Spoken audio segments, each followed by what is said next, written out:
தமிழ் மக்களுக்கு வணக்கம். இந்த புதிய தலைமுறையுடைய அந்த விஜயன் அப்படின்றவர் ஒரு தொகுப்பாளர். அவர் விசாரணைக்கு அழைக்கப்பட்டு அவர் கைது செய்யப்படுவார் என்று சொல்லப்பட்ட நிலையில் அவர் கைது செய்யப்படாமல் அவருடைய செல்ஃபோன் மட்டும் பறிமுதல் செஞ்சுட்டு அவரை வெளியில் விட்டுட்டாங்க. நிறைய பேர் நான் போட்ட காணொலியில் பார்த்தீங்கன்னாக்கா அவரை கைது செய்யலைன்றது கூட தெரியாமல் நீ பதில் சொல்ல முடியுமா, நீ வீடியோ போட முடியுமா அப்படின்னு கேட்குறாங்க. ஒன்று நல்லா புரிஞ்சுக்கோங்க, அவரை போலீஸ் விசாரணை வட்டத்திற்குள் கொண்டு வந்திருக்கிறது அப்படின்ற விவகாரத்தை பிரேக் பண்ண வேண்டியது யார்?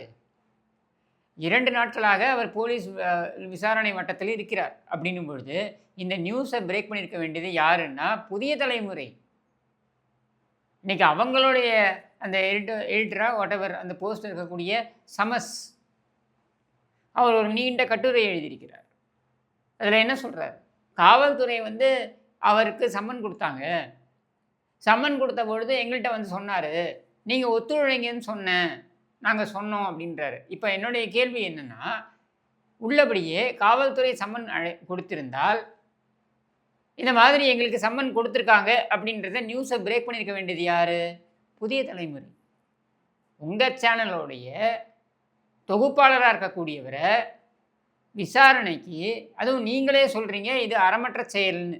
அப்போ அறமற்ற செயலாக இருக்கக்கூடிய ஒரு விசாரணைக்கு அழைக்கிறது காவல்துறை என்றால் நீ பிரேக்கிங் நியூஸ் போட்டிருக்கணுமா கூடாதா? மற்றவங்களுக்கெல்லாம் நியூஸ் போடுறீங்களே பிரேக்கிங் நியூஸு. கிஷோர் சாமி தலைமறைவு, நான் இங்கேருந்து இதுக்கு போயிருப்பேன் சிதம்பரத்துக்கு. சிதம்பரத்தில் இபிஎஸ் சாருடைய அந்த நிகழ்ச்சி, அதுக்கு போகிறதுக்கு அந்த இது வழியாக போயிட்டுருக்கேன், பாண்டிச்சேரி வழியாக போயிட்டுருக்கேன். சிதம்பரத்துக்கு போகும் பொழுது அன்று மாலை இந்த மாதிரி ஆன்டிசிபேட்டரி பெயில் அது நிராகரிக்கப்பட்டது அப்படின்னு தகவல் வருது. அப்போது நான் என்ன பிளான் பண்ணுறேன், அன்றைக்கி நைட்டு இதில் தங்கிட்டு ஆரோவில்லில் தங்கிட்டு அடுத்த நாள் சிதம்பரம் மீட்டிங் அட்டன் பண்ணிவிட்டு அப்படியே அங்கேருந்து நம்ம சென்னைக்கு போய் நாம் கமிஷனர் ஆஃபீஸ்க்கே போயிட்டு என்ன விசாரிக்கணும் சொல்லுங்கள், நான் வரேன் அப்படின்னு சொல்லலான்னு நான் எதிர்பார்த்துட்டு இருந்த பொழுது இவங்க பிரேக்கிங் நியூஸ் புதிய தலைமுறையில் போடுறாங்க. என்னென்னு? தலைமறைவுன்னு. அப்போ நீங்கள் மட்டும் இந்த மாதிரி போடலாமா? உங்களுக்கு வந்தால் மட்டும் அது ரத்தம், மற்றவங்களுக்குலாம் வந்தால் தக்காளி சட்னியா?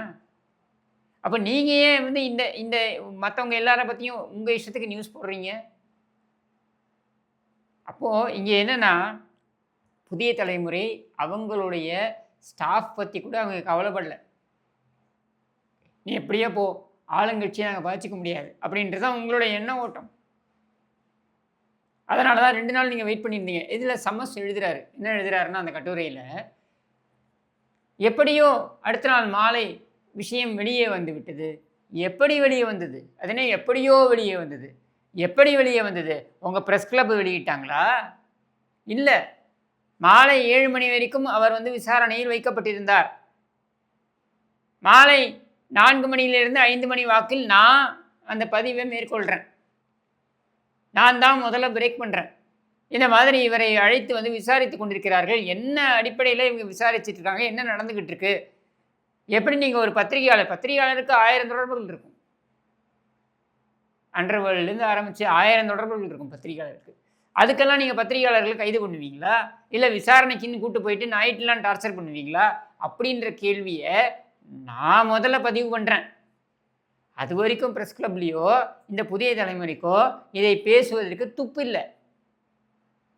உனக்கு நல்லா தெரியுது, முன்னாடி நாள் நைட்டு 7 மணிக்கு விசாரணைக்கு போனவர் 10 மணி வரைக்கும் 12 மணி வரைக்கும் விசாரணைக்கு வைக்கப்பட்டிருந்தார். அதுக்கப்புறம் 2 மணிக்கு திருப்பி விசாரணைக்கு கூப்பிட்டுருக்காங்கன்றது உனக்கு தெரியுது. அப்போது நீ அப்போவே நியூஸை பிரேக் பண்ணியிருக்கணும்ல, ஏன் அதை செய்யலை? இதுவே அதிமுக ஆட்சியாக இருந்தால் நீ செஞ்சிருப்பியா இல்லையா? அப்போ இங்கே என்னென்னா, உன்னுடைய ஸ்டாஃபை கூட நீ மதிக்கலை. எக்கேடோ கெட்டு போட்டோம் அப்படின்னு தான் நீ நினைக்கிற அப்படின்னு தான் நம்ம எடுத்துக்கணும். சரியா? இப்போ என்னென்னா இந்த ஐபிடிஎஸ்ன்ற அந்த இயக்கம் இருக்கு இல்லையா, இது என்னென்னா லயோலா கல்லூரி முன்னாள் மாணவர்கள், இது என்னென்னா வருத்தப்படாத வாலிபர் சங்கம் மாதிரி இது ஒரு சங்கம். சரியா?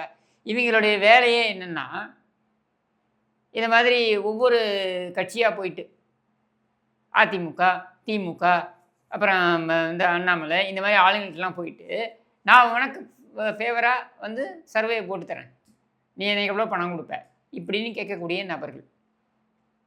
சரியா? இப்படி இருக்கும் பொழுது இந்த ஐபிடிஎஸ் பார்த்தீங்கன்னா 30 லட்சம் கொடுத்தனா திமுகவுக்கு ஃபேவராக சர்வே, அதுவே அதிமுக ஒரு 35 லட்சம் கொடுத்தா அதிமுகவுக்கு ஃபேவராக சர்வே, அதுவே இவர் பாஜகவுக்கு ஃபேவராக கொடுக்கணும்னா 50 லட்சம் கொடுத்தா அவங்க ஃபேவராக சர்வே. இப்படி செயல்படக்கூடிய நபர் தான் அவர். சரியா?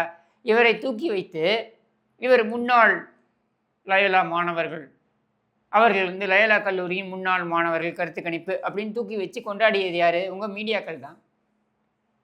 ஏண்டா ராஸ்கல், ஒரு கருத்து கணிப்பு சரியாக வரலாம், சரியாக வராமல் போகலாம், சரியா? தப்பாக கூட போகலாம். இப்போ நாங்கள் கூட கருத்து கணிப்பு நடத்தினோம், தப்பாக போச்சு. சில கருத்து கணிப்புகள் சரியாகவும் வந்திருக்கு, சரியா? அப்படி இருக்கும் பொழுது அந்த கருத்து கணிப்பு என்ன அடிப்படையில் எடுக்கிறீங்க? இப்போ நாங்கள் எடுக்கிறோம் அப்படின்னா 46,000 பேர்கிட்ட எடுத்திருக்கோமா, 46,000 பேர்கிட்ட எடுத்திருக்கோம். நாங்கள் சரியாக எடுக்கலையா, சரியாக எடுக்கலப்பா, தப்பாகிடுச்சு இப்படின்றது வேறு. எவ்வளோ பேர்கிட்ட எடுத்திருக்கோம், எப்படி எடுத்திருக்கோம் அப்படின்ற மெத்தடாலஜிலேருந்து எல்லாமே நாங்கள் எடுத்து ஃபைல் பண்ணி வச்சுருப்போம். நாளைக்கு யாராவது ஏதாவது விசாரணை வந்தாங்கன்னா அதை பார்த்துக்கோங்கப்பா அப்படின்னு ஆதாரங்கள் அங்கே அப்படியே இருக்கும். அந்த மாதிரி எதுவுமே இல்லாமல் இவனா இஷ்டத்துக்கு ஒன்று சொல்லுவானோ, இந்த மாதிரி இருக்கக்கூடிய நபர்களை எல்லாம் பெரிய அளவில் கொண்டு போய் நிறுத்தினது யார்? இந்த மீடியாக்கள் தான். சரி, அவன் ஏதோ ஆர்வக்கோளாறில் ஏதோ ஒரு எம்எல்ஏட்ட பேசியிருக்கான்னு வச்சுப்போம்.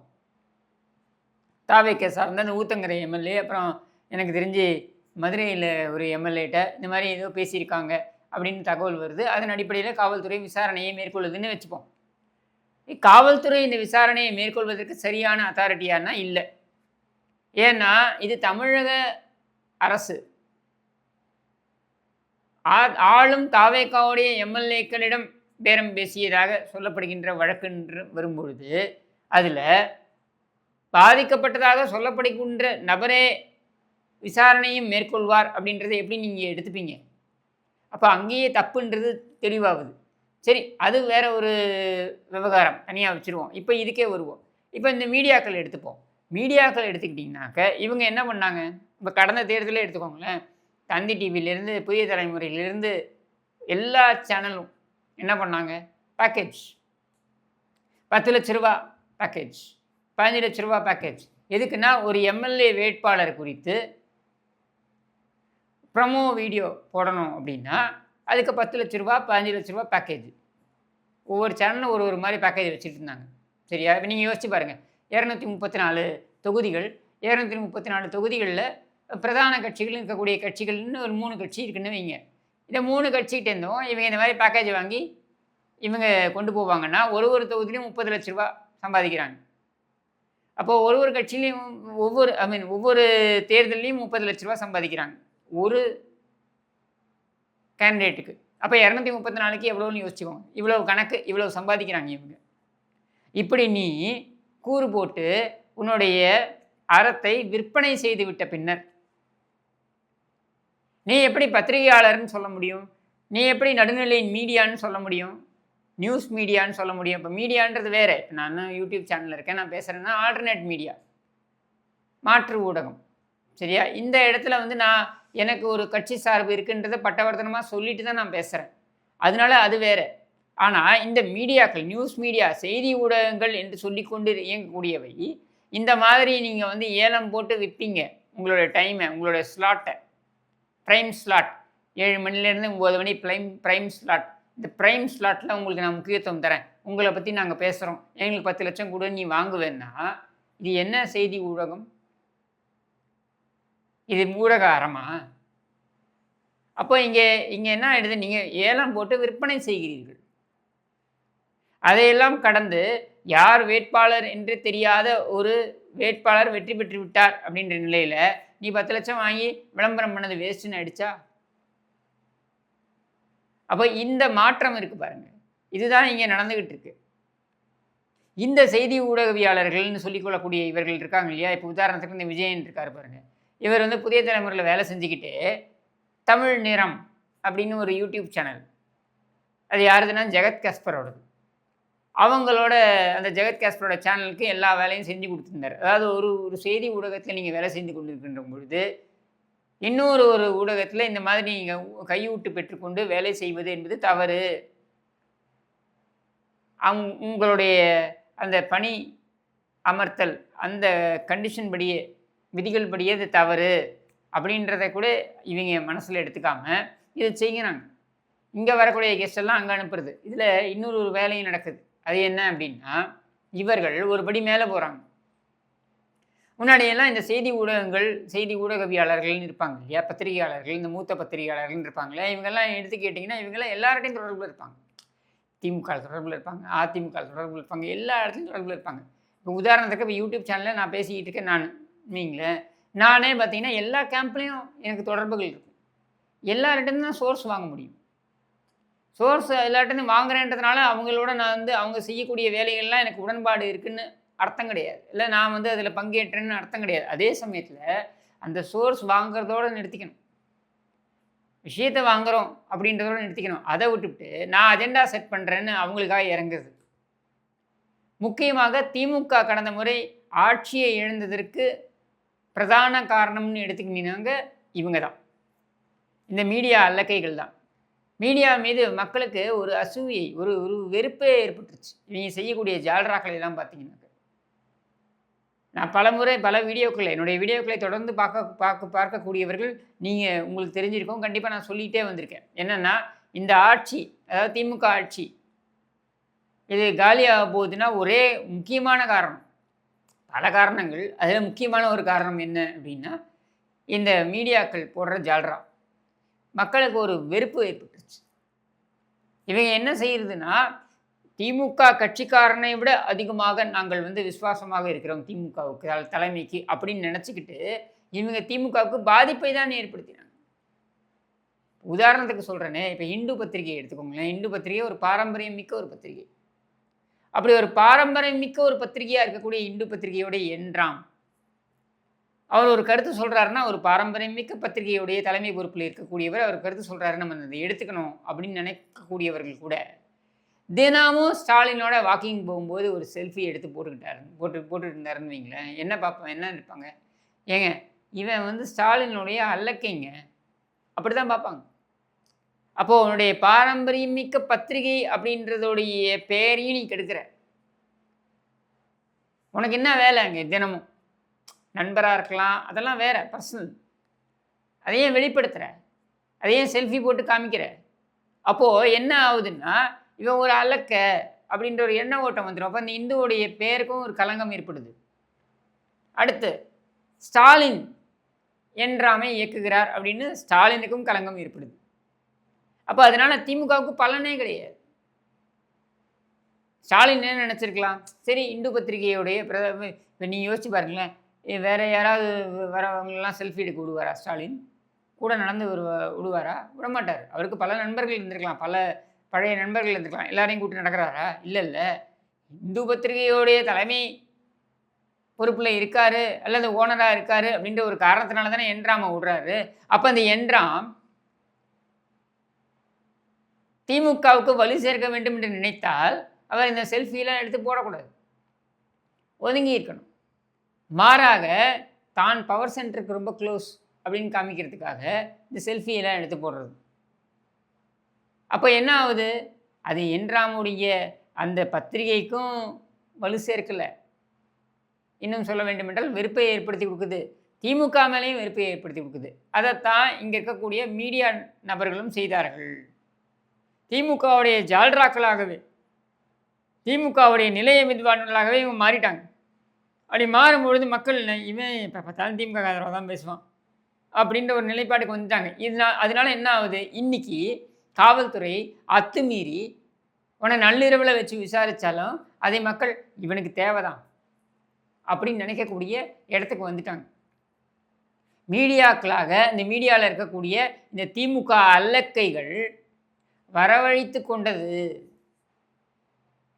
என்ன கூட விசாரணைக்கு பல முறை காவல்துறை அழைத்திருக்கு. என்கிட்டருந்து ஒரு 5-6 மொபைல் ஃபோன் இதற்கு சீஸ் பண்ணியிருப்பாங்க.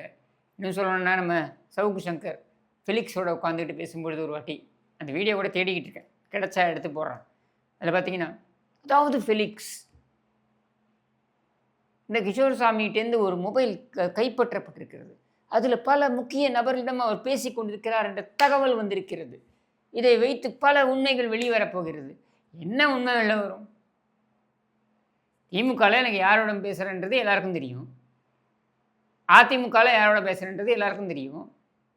தாவேக்காவாக இருக்கட்டும், இல்லை எந்த கட்சியாகனா இருக்கட்டும், எல்லார்ட்டையுமே எல்லா கட்சியிலையுமே எனக்கு சோர்ஸ் இருக்கலாம். எல்லார்ட்டையும் நான் பேசிக்கிட்டு தான் இருப்பேன். இல்லை என்ன ஒளிவு மறைவு இருக்குது, இல்லை சட்டத்துக்கு புறம்பாக நான் என்ன செய்ய முடியும்? இன்னொன்று என்கிட்ட இது வரைக்கும் என்கிட்டேருந்து பார்த்தீங்கன்னாக்கா ஒரு கிட்டத்தட்ட ஒரு 6 மொபைல் கைப்பற்றியிருக்காங்க. என்னுடைய வருத்தம் என்னென்னா, ஒவ்வொரு மொபைலும் 50,000 60,000 காஸ்ட்டு. நான் திருப்பி ஒரு மொபைல் வாங்கணுன்னா இவங்கள மாதிரி எனக்கு அங்கே இங்கே கையூட்டு வாங்குகிற பழக்கம் கிடையாது. அப்படின்றதுனால நான் திருப்பி ஒரு மொபைல் வாங்கினா நான் உழைச்சி சம்பாதிச்சு வாங்கணும். சரியா? அப்படி இருக்கும் பொழுது அது ஒரு தான் எனக்கு பிரச்சனையாக இருக்குமே தவிர்த்து இந்த மொபைலில் என்ன இருக்க போகுது? மிஞ்சி மிஞ்சி போனால் என்ன, யார்கிட்ட தொடர்பு கொண்டிருக்கிறேன்றது இருக்க போகுது. அதில் ஒன்றும் மறைக்கிறதுக்கு எதுவுமே கிடையாது. எல்லாருக்கும் யாரோட நான் தொடர்பில் இருக்கேன்றது தெரியும்.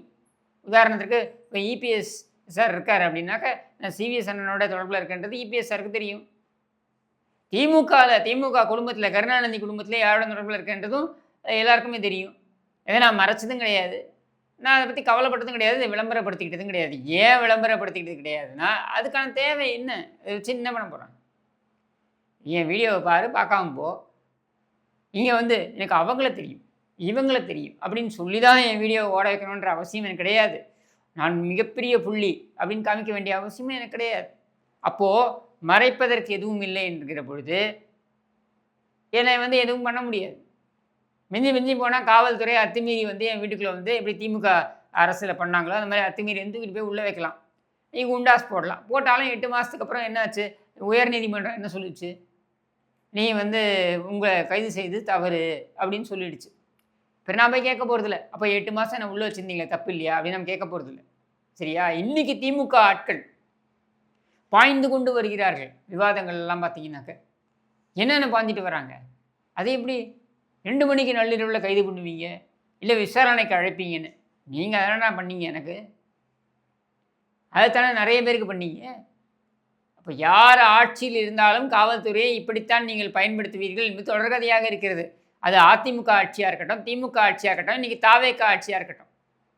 இது தவறு. என்னையே கைது செய்ய வேண்டும் என்று திட்டமிட்ட சவுக்கு சங்கர் என்னை கைது செய்ய வேண்டும், என்னை உள்ளே வைக்கணும், என்னை குண்டாசில் போடணும் அப்படின்னு தான் திட்டமிட்ட சவுக்கு சங்கர் கைது செய்யப்பட்ட பொழுது கண்டித்தவன் நான். இதே தாவேகா நபர்கள் மீது வழக்குகள் போட்டு அவங்கள கைது பண்ணுறாங்க அப்படின்னும் பொழுது அதையும் கண்டித்தவன் நான். இப்போ தாவேகாவோட அரசாங்கம் இதே மாதிரி காவல்துறையை தவறாக பயன்படுத்துகிறது என்கிற பொழுது அதையும் கண்டிக்கிறேன். நானாக தான் இருக்கேன். எதையும் என்னை ஒளிவு முறையாக வைக்க வேண்டிய அவசியம் இல்லைன்றதுனால நான் பயப்பட வேண்டிய அவசியம் இல்லை. ஆனால் விஜயன் போன்றவர்கள் அப்படி கிடையாது. இவையெல்லாம் பார்த்திங்கன்னா இந்த திமுக ஆட்களோட ரகசிய தொடர்புகள். இவங்க நினச்சிக்கிறது நாங்களாக ஒரு அஜெண்டாவை மாற்றிடுவோம். எப்படி மாற்றுவேன்? மக்கள் ஒரு முடிவை எடுத்துட்டாங்கன்னா அவங்க எடுத்த முடிவு தான். நீ யார் நினச்சி மாற்றிருவியா? நீ அப்படியே டிவியில் 2 நாள் பேசிட்டேன்னா அப்படியே மக்களுடைய முடிவு மாறிடுமா? நீ உண்மையை உன்னுடைய கடமை என்ன? மக்கள்கிட்ட கொண்டு போய் உண்மையை நடுநிலையாக கொண்டு போய் மக்கள்கிட்ட கொண்டு போய் சேர்ப்பது. ஒரு ஊடகம், செய்தி ஊடகமாக இருந்தன்னா உன்னுடைய வேலை என்ன? மக்கள்கிட்ட கொண்டு போய் நடுநிலையாக செய்திகளை கொண்டு போய் சேர்ப்பது. எல்லா தரப்பு வாதங்களையும் எடுத்துக்கொண்டு உள்வாங்கி கொண்டு அதையெல்லாம் மக்கள்கிட்ட கொண்டு போய் வைப்பது. மக்களாக ஒரு முடிவை எடுப்பார்கள். அவங்க எந்த முடிவு வேணால் எடுக்கட்டும், அவங்க எடுப்பாங்க. இப்படி செய்தால் நீ செய்தி ஊடகம். மாறாக உங்ககிட்ட 1 கோடி பேர் பார்க்குறாங்க, ப்ரைம் டைமில் என்னை 1 கோடி பேர் பார்க்குறாங்க, அதனால் நான் சொல்கிறது எடுபடும், அதனால் உனக்கு ஏற்ற மாதிரி நான் சொல்லணும்னா எனக்கு இவ்வளோ கொடுன்னு நீ பேசுகிறேன்னா நீ அஜெண்டா செட் பண்ணுற. இதுக்கு பேர் ஊடகம் கிடையாது, இதுக்கு பேர் ஊடக விபச்சாரம். அதை செய்யாதீர்கள் அப்படின்றது தான் இன்றைக்கி இல்லை, 5 ஆண்டுகளாக கதறிக்கிட்டு இருக்கேன். இன்றைக்கி இந்த விஜயனுடைய விவகாரத்தில் காவல்துறை செய்தது அத்துமீறல் தான், வேறு ஒன்றும் கிடையாது. நீ எதுக்கு 2 மணிக்கு கூப்பிட்ற? ஏன் காலையில் கூப்பிட்டா உன்னால் விசாரிக்க முடியாதா? அவன் அயோக்கியனாகவே இருக்கட்டும், காலையில் கூப்பிடு விசாரி. இது எதுக்கு நள்ளிரவு 2 மணிக்கு கூப்பிட்டு விசாரிக்கிற? அப்போது இங்கே இதை டிஸ்டிங்விஷ் பண்ணி, அதாவது இதை பிரித்து பார்த்து, அன்னப்பறவை மாதிரி இதை பிரித்து பார்த்து எது சரி எது தவறு என்று, யார் செய்தாலும் தவறு யார் செய்தாலும் சரி அப்படின்றத எடுத்து சொல்வதற்கு இங்கே ஆள் கிடையாது. நம்ம படையப்பால இவங்க சொல்லுவாங்க, லக்ஷ்மி டைலாக் சொல்லுவாங்க பாரு, யார் ஏற்றினாலும் ஒரே ஜோதி தான். அந்த மாதிரி இருப்பதற்கு இங்கே ஆட்கள் இல்லை. அதனால் இந்த விவகாரம் பார்த்தீங்கன்னாக்க அப்படியே செங்குத்தாக பிளவுபடுது. ஒன்று, ஊடகவியாளர்களை மிரட்டுகிறார்கள், இன்னொன்று அரசுக்கு எதிராக சதி செய்கிறார்கள் எப்படின்னு சொல்லி இப்படி பிரியதை தவிர்த்து இதுக்குள்ளே நடக்கக்கூடிய இந்த உள் விவகாரங்கள் இருக்கு இல்லையா, இப்படியெல்லாம் இவங்க செயல்படுறாங்க, இவங்க மேலேயும் தப்பு இருக்குது, இவங்க மேலேயும் தப்பு இருக்குது, இதை எப்படி நம்ம சீர்தூக்கி பார்ப்பது அப்படின்றது இல்லாமல் போயிடுச்சு அப்படின்றது தான் வருத்தமான உண்மை என்பதனை இங்கே பதிவு செய்து விடைபெறுகிறேன். நன்றி, வணக்கம்.